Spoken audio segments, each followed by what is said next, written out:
Kim Sian, you're sharing us the story of us. Pero yung story ni Kim at Sian talaga, paano niya i-describe yung relationship niyo ngayon? Kayo na ba? Wow. Parang, Kasi ang tagal rin naghintay ng mga... Sinabi, natanong na sa amin yan eh. Pag pinadescribe kung ano nga ba kung ito, story of us, ano ang story ni Kim at Sian, paano namin papangalanan. Ako sabi ko, ang title ko dito, Everlasting Love.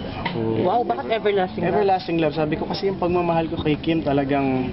Everlasting. Everlasting, hindi. Alam naman din. kasi si, ano, consistent. di ba si Coco may famous line na, there was never an us. Di ba? Wow. Di ba sila ni Coco sa Sarah? So kayo, ano yung us nyo? Us namin, you and me. Us. Kayo na ba talaga? Ano mean? Ano daw? Diba? Yung Is there an us? ano ba yung label nyo na talaga sa ngayon? Kasi for all these years, we've been very sweet to her. Tanggap naman Consistent niya. naman siya. Consistent and all that. Kasi- Pero yung label, yun yung gusto ng yata ang malaman ng tao. Yes, ito po ang totoo. Sabihin ko po sa inyo. Okay. Kasi, Valentine's naman. kasi natatakot po ako na, and I'm pati po si Kim, natatakot po na magbigay po ng Label. ng ganyan, na magbigay po ng label or magbigay po ng kahit ano. Kasi pag kasi alam ko pong nasa sinasabi niyo, naku, ito na naman, we're happy, di ba? Ito na naman ang we're happy, ito na naman po ang level up.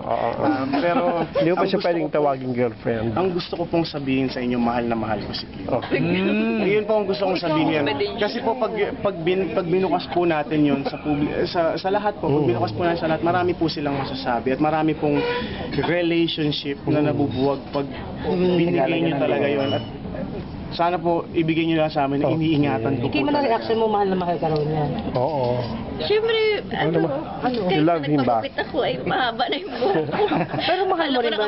You love him back also. Masasabi mo rin, I love. I'm very thankful na meron pang lalaki na katulad niya na sobrang patient. Consistent, di Sobrang ba? patient, sobrang consistent. Para hindi siya napapagod na tao. Hindi siya lumilingon sa iba na parang ano ba to, nakakapagod na ba to si Kim, ang arte-arte.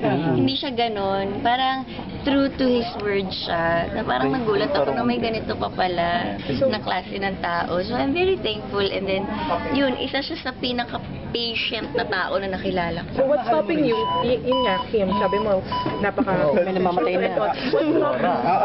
Okay lang po ako na lang ang sagot niya. Nothing is stopping us po. Wala po. Nothing is stopping me from loving Kim, and I will speak on her behalf. Sana okay lang na nothing is stopping Kim from loving me also. Wala pong ganun.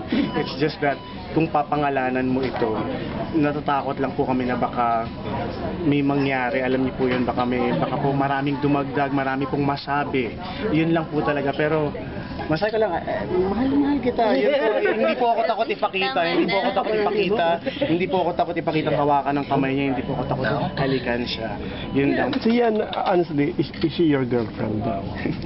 Sabi ko, Ayun na nga. natatakot Pero, kami. okay. Pero meron po talaga ditong panahon para meron po talagang panahon para ipagsigawan sa buhay.